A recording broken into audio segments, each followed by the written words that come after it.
Aujourd'hui, nous allons parler de la classification des sermons. En général, les sermons sont classés en trois grandes catégories, à savoir le sermon thématique, le sermon textuel, puis le sermon expositoire ou sermon sous forme d'exposé. Essayons d'abord de définir ce qu'est le sermon thématique. Selon Braga, le sermon thématique est un sermon dans lequel les divisions principales tirent leur origine du thème, indépendamment du texte biblique. Ceci ne signifie certainement pas que le thème ou le sujet ne sera pas biblique. Il faut que ce soit biblique. Il faut commencer avec un thème biblique. Ensuite, les divisions principales doivent être tirées de ce thème biblique et chaque division principale doit être supportée par une référence aux Écritures. Les versets qui soutiennent ces divisions doivent en général être assez séparés, assez éloignés les unes des autres, toujours selon la définition que Braga donne du sermon thématique. Si par exemple vous prêchez un sermon thématique dont les grandes divisions trouvent les versets qui les soutiennent dans un même chapitre de la Bible, alors nous ne parlerions sans doute pas de sermon thématique, nous parlerions de préférence de sermon textuel à cause de la trop grande proximité des passages qui sont utilisés pour soutenir ou supporter les grandes divisions de ce sermon. Il y a une précaution très sérieuse à prendre en ce qui concerne le sermon thématique. Il faut être sûr que ce sont les points principaux qui découlent des textes de l'Écriture et non les textes qui sont ajoutés aux points principaux à partir d'idées que le prédicateur formule et qui proviennent de sa propre pensée et qui ne sont pas nécessairement bibliques. Ainsi, les étapes menant à la formulation des points devraient être ainsi définies. Formulation du sujet, ensuite formulation du thème, parce que le sujet en général englobe trop de matière, il faut limiter le sujet. Après avoir limité le sujet en choisissant un thème, il faut chercher les passages qui ont rapport avec le thème. Et après avoir trouvé les passages en question, on peut formuler les grands points sur la base des passages qui ont été trouvés. Un exemple. Supposons que nous prenions comme sujet la paix de Dieu et comme thème les conditions requises pour avoir la paix de Dieu. Nous cherchons dans les Écritures un passage qui peut avoir rapport avec un tel sujet. Alors nous trouvons par exemple Philippiens chapitre 4, versets 6 et 7. Ne vous inquiétez de rien, mais en toute chose faites connaître vos besoins à Dieu par des prières et des supplications avec des actions de grâce. Et la paix de Dieu qui surpasse toute intelligence gardera vos cœurs et vos pensées en Jésus-Christ. À partir de ce verset, et en tenant compte du sujet et du thème retenu, nous pouvons formuler une division principale ainsi. Nous avons la paix de Dieu quand nous lui faisons connaître nos besoins, parce que c'est ce que dit le verset, le passage, à savoir Philippiens chapitre 4, versets 6 et 7. Souvent, malheureusement, les prédicateurs procèdent d'une manière incorrecte et suivent les étapes de la manière suivante. Ils formulent le sujet, ils formulent le thème, ensuite ils formulent les points principaux sur la base de leurs propres idées, sur la base de leur propre compréhension, de leur expérience, nous pourrions même dire de leurs préjugés. Ensuite, ils recherchent des passages qui semblent supporter les points formulés, mais en général ce ne sont que de véritables béquilles, parce que ces passages ne supportent pas les points qui sont formulés par le prédicateur. En d'autres termes, les prédicateurs ont déjà des idées arrêtées et ils cherchent un verset pour supporter ces idées arrêtées. Il faut plutôt laisser les passages choisis parler d'eux-mêmes. Voici un exemple à ne pas suivre. Supposons que nous choisissions comme sujet la paix de Dieu et comme thème les conditions requises pour avoir la paix de Dieu. Ensuite, le prédicateur formule une division ainsi. Nous avons la paix de Dieu quand nous lui faisons confiance en tout temps.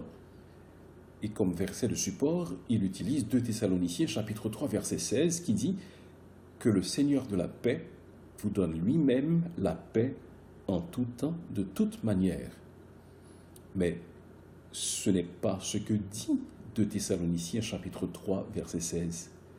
Ce passage ne nous dit pas que nous avons la paix quand nous faisons confiance à Dieu en tout temps. C'est vrai que le principe énoncé est biblique. Néanmoins, ce n'est pas ce que 2 Thessaloniciens chapitre 3 verset 16 affirme, même quand dans ce passage il est question de paix. Le prédicateur doit laisser le texte le guider dans le choix et dans le libellé des divisions principales. Sinon, il risque d'accoucher des hérésies. Ainsi, voici les étapes à suivre.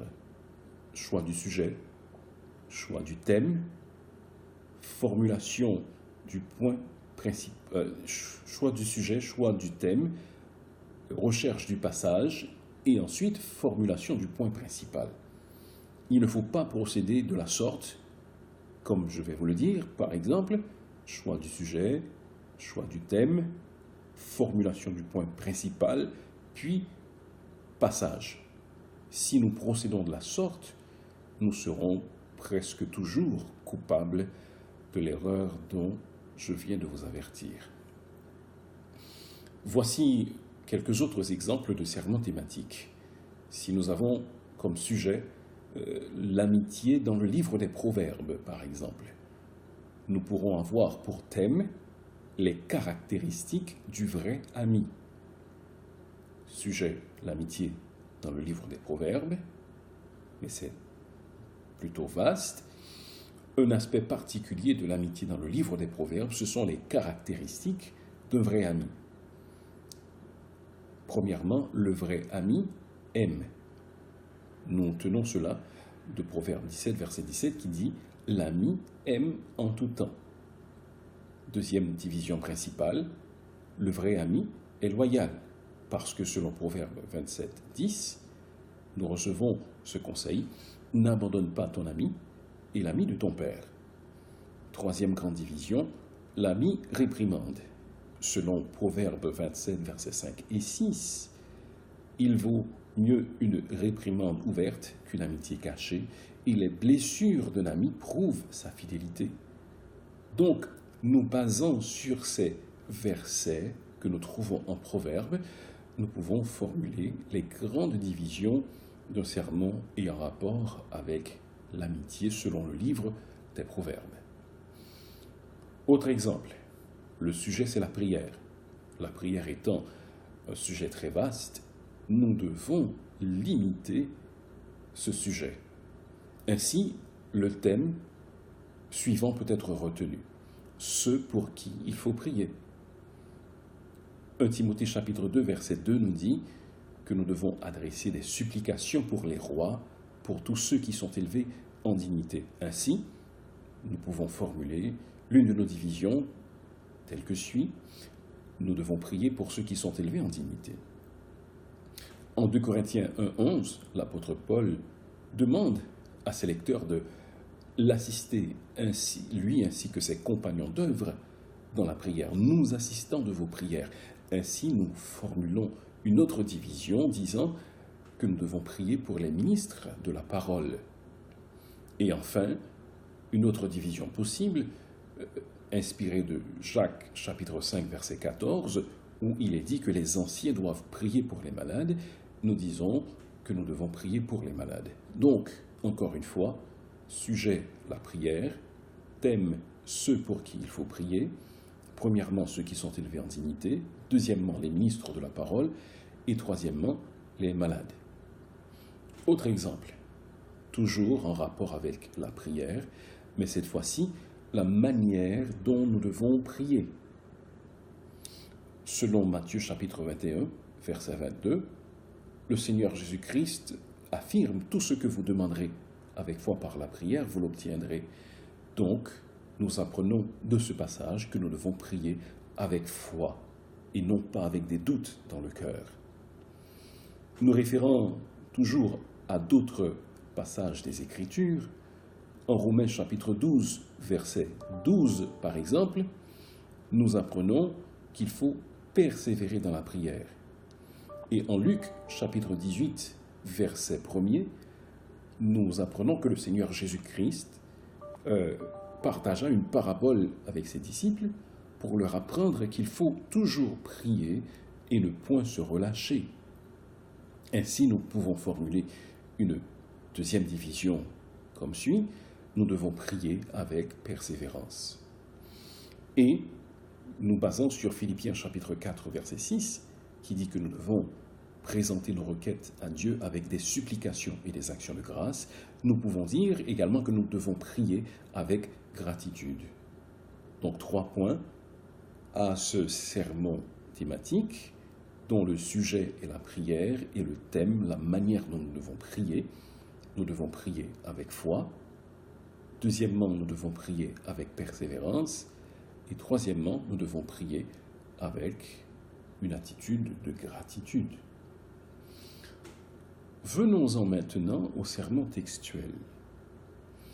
Un sermon textuel, selon Braga, est un sermon dans lequel les divisions principales tirent leur origine du texte biblique, consistant en quelques versets.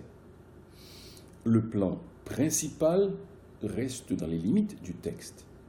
Le texte peut consister en quelques mots d'un verset ou même de 2 à 3 versets.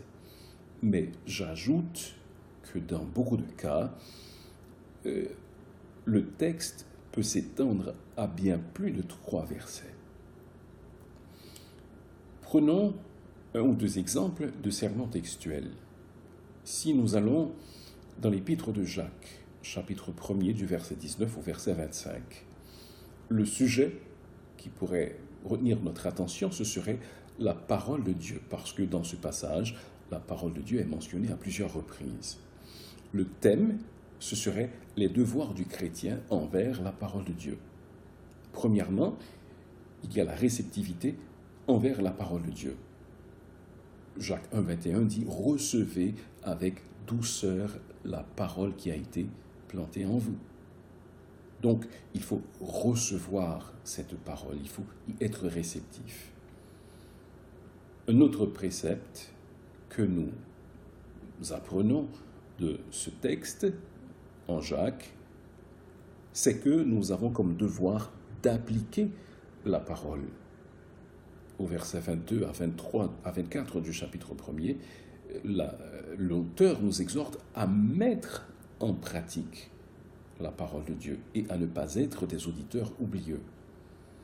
Et enfin, nous sommes exhortés à étudier la parole de Dieu, car il dit que celui qui aura plongé les regards dans la loi parfaite, c'est-à-dire qui se sera adonné à une étude approfondie de la parole.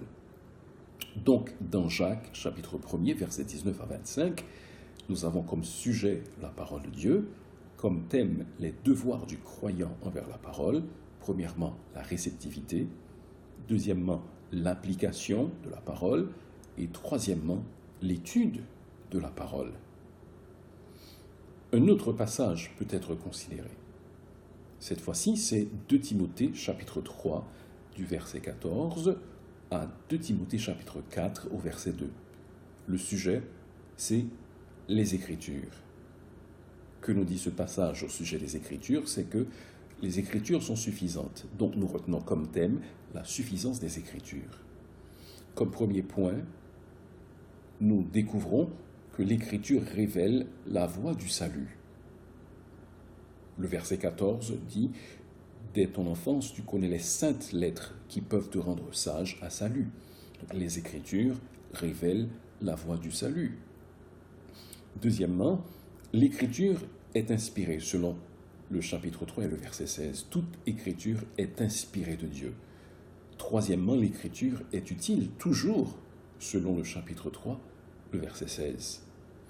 Et, comme quatrième division, nous pourrions dire que l'Écriture doit être prêchée, car au chapitre 4 et au verset 2, l'apôtre exhorte Timothée à prêcher la parole de Dieu. Donc, reprenons l'idée. Le texte, c'est 2 Timothée chapitre 3, verset 14, à 2 Timothée 4, verset 2. Le sujet, c'est les Écritures. Le thème, la suffisance des Écritures. L'Écriture révèle la voie du salut. Elle est inspirée de Dieu. L'Écriture est également utile et l'Écriture doit être prêchée et doit être annoncée. Enfin, le sermon sous forme d'exposé. C'est, selon Braga, un sermon dans lequel une portion plus ou moins longue des Écritures est interprétée, expliquée par rapport à un thème ou à un sujet. Et c'est important. Quand nous parlons de sermon expositoire, il ne s'agit pas de lire un passage et de faire des commentaires sur les versets successifs. Non, il s'agit de trouver une idée principale qui unit l'ensemble des versets et de formuler cette idée principale et de montrer aux auditeurs comment cette idée principale rassemble les points que nous développons dans le sermon. Dans l'exposé, nous devons dévoiler la signification ou dégager le sens des Écritures, comme nous y exhorte Braga. Il dit que le génie même de la prédication sous forme d'exposé, c'est de rendre la signification des Écritures claire et simple. Je dirais que dans toute forme de sermon, que ce soit le sermon thématique, le sermon textuel ou le sermon sous forme d'exposé, il faut rendre les Écritures, la signification des Écritures claire et simple. Et c'est d'autant plus une obligation. En traitant un texte sous forme de sermon expositoire, alors le sens du texte doit paraître clairement pour l'auditeur. Et les détails doivent être élucidés. Il doit être à même de comprendre le sens entier du passage. Donc, dans le sermon expositoire, l'ensemble de la matière du sermon, le sujet, le thème, les divisions principales et secondaires, cet ensemble est tiré directement du passage. Il est à retenir qu'il existe deux différences entre le sermon textuel et le sermon sous forme d'exposé.